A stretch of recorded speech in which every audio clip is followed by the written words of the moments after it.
lagi dalam video pembelajaran online ya, masih dengan saya Yudi Antariksa, Master of Science in Human Resource Management. Jadi dalam video kali ini kita kemudian akan juga membahas mengenai bagaimana menyusun skala remunerasi dan evaluasi jabatan dengan menggunakan metode analitik ya, berdasarkan metode point factors. Sering dikenal juga dengan Hay point factors karena lazim digunakan oleh perusahaan-perusahaan konsultan seperti Hay ya. Hay itu perusahaan konsultan mengenai remunerasi. Nah, ini merupakan bagian dari tahapan yang lebih analitik ya dibanding metode sebelumnya yang non analitik, yang sederhana, yang praktikal. Kalau metode ini memang agak lebih kompleks. Nah, mari coba kita bahas Mas ya, Mbak-mbak ya. Jadi pertama ketika Anda mau menggunakan metode analitik dengan menggunakan compensable factors ya, atau Hay compensable factors ya. Hay itu tulisannya seperti ini Mas ya, Hay compensable factors.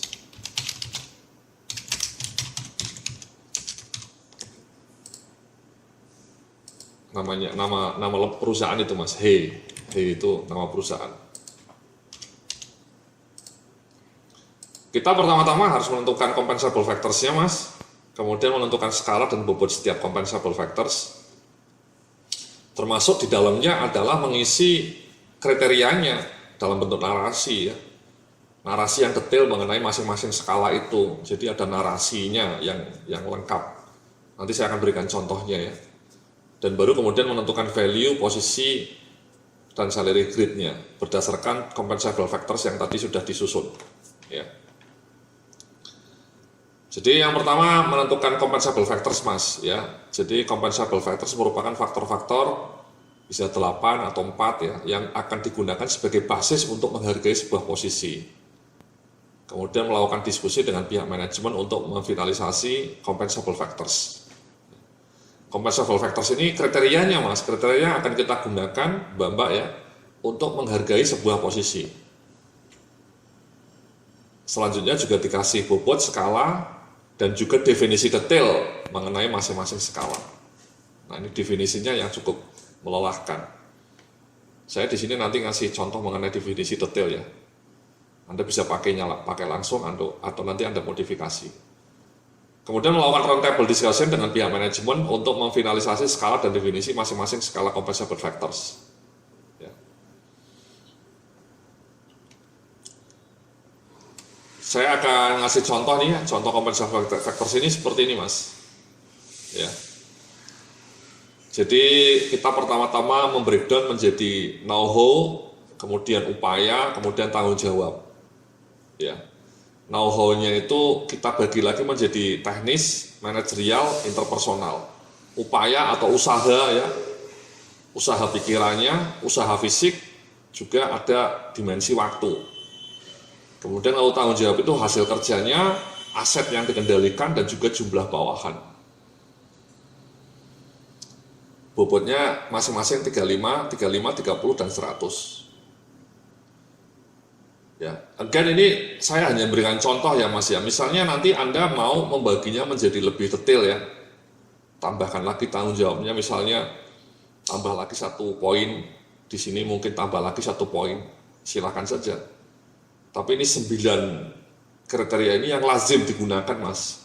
Di perusahaan-perusahaan luar negeri juga pakai seperti ini. Ya. Nah bobotnya ini juga bisa Anda rubah. Misalnya Anda merasa yang lebih penting, katakanlah di sini ya 35-nya di sini, ini 30 boleh saja. Ya itu sesuai dengan diskusi Anda dengan direksi, dengan top management. Saya hanya ngasih patokan ini. Tapi sekali lagi ini patokan yang lazim digunakan ya di banyak perusahaan ya. Nah kemudian setelah dipatok kayak gitu, kemudian di breakdown lagi Mas bobotnya. Nah ini Mas, ya. Teknisnya dari 35 itu di breakdown lagi 12, 15, 8. 30 ini 14, 8, 8. 35 itu 15, 10, 10. Sama ini Mas, Anda bisa merubah misalnya dianggap yang lebih penting pikirannya ya 20, ini 55 saja. Ya. Atau misalnya ini hasil kerjanya lebih penting ya 20, asetnya 10, bawahan mungkin cuma 5, bisa juga. Ya. Atau di sini misalnya 10, 15, 10 misalnya. Interpersonal juga sangat penting, dianggap oleh penting juga. Bisa mungkin bahkan bisa lebih tinggi.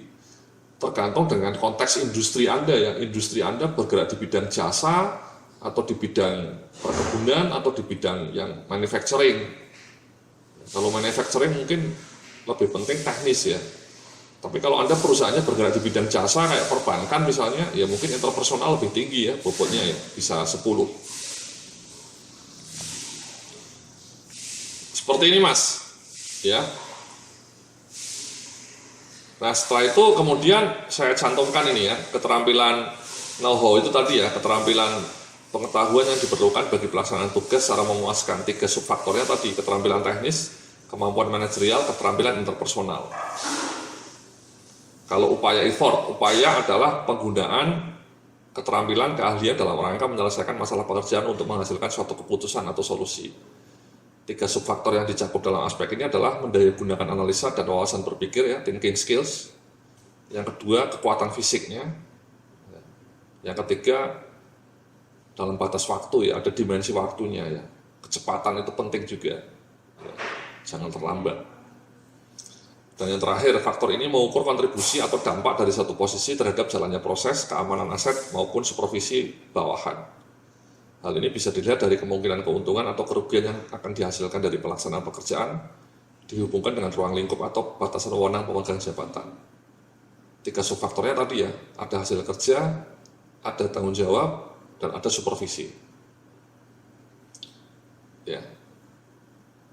Jadi 3 elemen ini yang kemudian nanti di breakdown definisinya ya seperti apa, ini saya mau kasih contoh ya. Skala compensable factor itu seperti ini Mas ya. Ini nanti bisa Anda download Mas ya, materi ini bisa Anda download file ini ya, file compensable factors ini ya.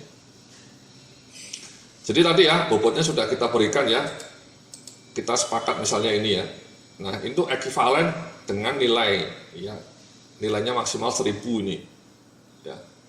Ini ketetapan dalam survei-survei atau misalnya dalam teori remunerasi seperti ini memang ya, ekivalen dengan 1000 ya. Jadi 35 dianggap 350 ekivalen poin ya, nilai yang sebanding 120 150 ini dari 115%, ini 30% jadi 300, di breakdown lagi 140 80 80 ya, karena ini 8%. Kemudian ini 350, 150 karena ini 15%, asetnya 10% jadi 100, bawahan 100. Ya, seperti ini. Nah nanti setelah itu, masing-masing keterampilan, masing-masing dimensi ABC ini di breakdown menjadi skala seperti ini Mas. Nah ini. Ya. Di teknis tadi, ya, subfaktornya teknis, keterampilan teknis ini saya kasih warna.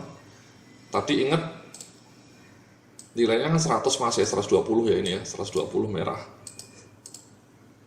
Anda bikin kayak gini Mas, ya, bikin persyaratan pendidikan teknis ya, ini karena keterampilan teknis itu berkaitan dengan pendidikan. Kemudian persyaratan pengalaman, ya dimensinya ada 2 ketika kita bicara teknis. Persyaratan pendidikan, persyaratan pengalaman kerja. Pengalaman kerjanya kita breakdown misalnya seperti ini ya. Kemudian persyaratan pendidikannya mulai dari SMP misalnya, SMA, kejuruan ya, D3, diploma, ini S1, ini mungkin master ya.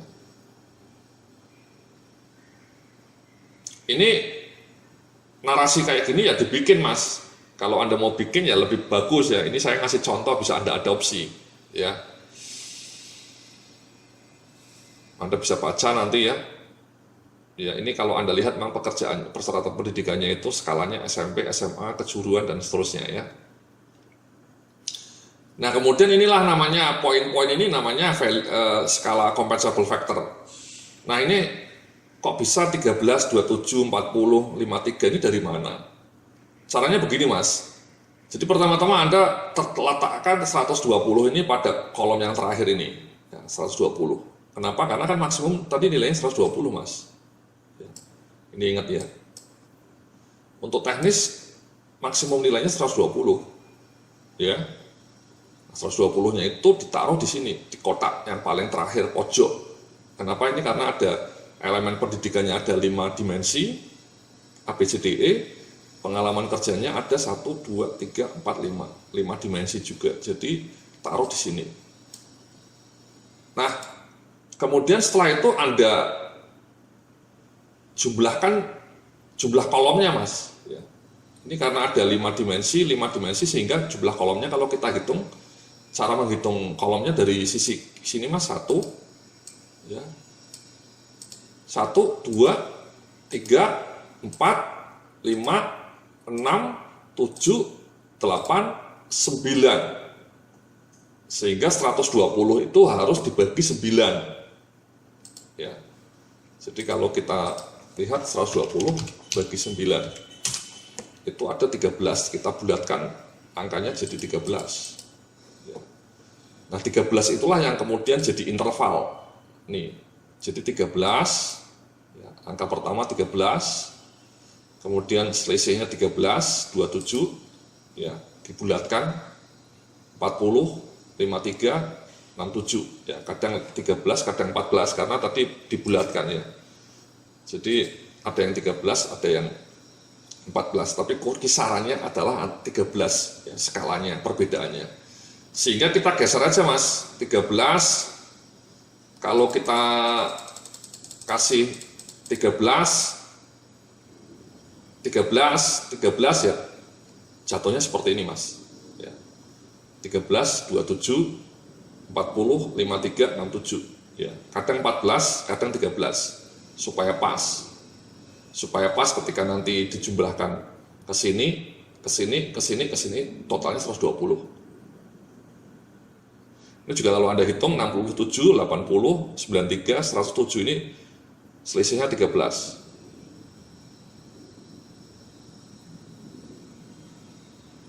Kadang 14 juga, karena memang tadi 13,3 ya, tidak bulat ya. Jadi memang untuk membulatkan ada yang dibulatkan menjadi 13, ada yang dibulatkan menjadi 14. Tapi prinsipnya adalah intinya itu, Mas, tadi Anda taruh dulu yang paling besar di sini, kolom ini. Kemudian 120-nya dibagi dengan jumlah kolom, ya, 1, 2, 3, 4, 5, 6, 7, 8, 9 kolom, sehingga 13. 13-nya taruh sini, kemudian ditaruh di sini, ya. Ditaruh di sini. Kemudian kesininya juga 13, ya. Atau 14 tadi ya. Jadi rata, Mas, ya. Jadi ini angka ini ada yang 13, 27, 40, 53, 67, 27, 40, 53, 67, 80 dan seterusnya ini mengisi kolom-kolom di sini. Pembedanya adalah 13 poin, antara 13 sampai 14 poin. Kenapa? Karena 120 dibagi 9 kolom, sehingga jatuhnya 13,3, kalau dibulatkan bisa 13 atau 14. Sehingga muncullah poin-poin itu. Ya, jadi poin-poinnya ini rata, tidak jomplang. Ya, itu yang pertama, Mas, teknis seperti itu ya. Jadi Anda bikin seperti ini, Anda bikin dimensi skalanya pengalamannya ini, kemudian Anda bikin nilai-nilai ini. Ya. Contoh yang kedua misalnya, ini manajerial ya. Manajerial itu kita bagi dimensinya ada E juga, A, B, C, D, E. Di sini kita bagi menjadi 4 tema, D to D, bulanan, annually, dan tahunan, ya makin strategik. Di sininya pekerjaannya hanya simple gitu ya. Di sini ada mulai planning, di sini mulai planning dan leadership. Di D, planning, organizing, leading, dan mengarahkan. Ya, beberapa pekerjaan dalam satu divisi. Kalau ini sudah mengendalikan divisi. Ya. Jadi dimensinya ada baik mengenai planningnya maupun berapa jumlah divisi yang dia kendalikan. Ya.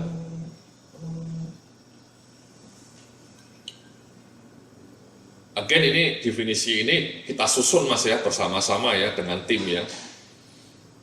Kalau Anda misalnya mau pakai ya juga silahkan dipakai saja, karena ini juga sudah standar ya. Tapi kalau Anda mau modifikasi ya silahkan. Ini yang memang bikin ininya mungkin bisa dimodifikasi ya, yang lama ya. Nah, kemudian sama mas prosesnya, kenapa ini nilainya 19, 38, 56, 75 ini caranya pertama-tama ini, taruh yang paling maksimal di kolom yang paling terakhir. Yang maksimalnya kan tadi kalau manajerial kalau Anda lihat 150 mas, ya poin maksimalnya manajerial ini 150. Ya. Nah, sudahlah 150 itu ditaruh di paling bawah. Nah, kemudian kita hitung jumlah kolomnya sama 1, 2, 3, 4, 5, 6, 7, 8. 150 kalau dibagi 8 jatuhnya 1875 ya, kalau kita bulatkan 19. Itulah kenapa di sini angkanya 19. Ya. Nah, kemudian kesananya ya 19 mas, ya. 19. Kadang 18, kadang 19 sama ya. Kenapa? Karena tidak bulat. Kadang dibulatkan menjadi 19, kadang dibulatkan menjadi 18. Intinya supaya jatuhnya ketika sampai titik ini 150, tidak 151, tidak 152, tidak 149. Jadi kita selang-seling, ada yang selisihnya 19, ada yang selisihnya cuma 18. Tapi prinsipnya seperti itu ya. Jadi 19 ditarik ke sini, selisih poinnya 19 sampai 18, 56, 75 itu semua intervalnya antara 18 sampai 19. Kenapa 19 sampai 18? Karena tadi 150 dibagi jumlah kolomnya 1, 2, 3, 4, 5, 6, 7, 8. Sehingga nilainya 19, 38, 56, 75. Di sininya juga kesininya, ya kesininya, sehingga rata. Ini 75, 75, 75, 75, 56, 56, 56, ya, 94, 94, 94, 113, 113, 113. Jadi poin 150 itu dibagi rata dalam tadi seluruh kolom itu, ya, ada seluruh kolom, ya. Jadi 121, 2, 3, 4, 5, 6, 7, 8. Sehingga nilai per kolomnya menjadi lebih seimbang. Perbedaannya selalu antara 19 atau 18. Seperti itu mas ya prosesnya ya. Jadi dua contoh itu ya. Jadi Anda sekali lagi ketika mau menyusun skala compensable factor seperti itu ya. Ditentukan nilai maksimumnya, kemudian dibikin breakdownnya ini. Anda bisa juga bikin cuma 4 atau bahkan sampai F. Di sininya mungkin bisa bikin 3 kolom saja, atau bahkan 5 kolom, ya terserah Anda, bisa ditambahkan lebih kompleks. Otomatis nanti pembagiannya ini menjadi lebih kecil ya, karena kolomnya makin banyak. Tidak masalah ya. Intinya bisa di-adjust sesuai dengan kondisi konteks perusahaan Anda. Tapi ini saya berikan satu referensi dasar bagaimana menyusun compensable factor secara detail.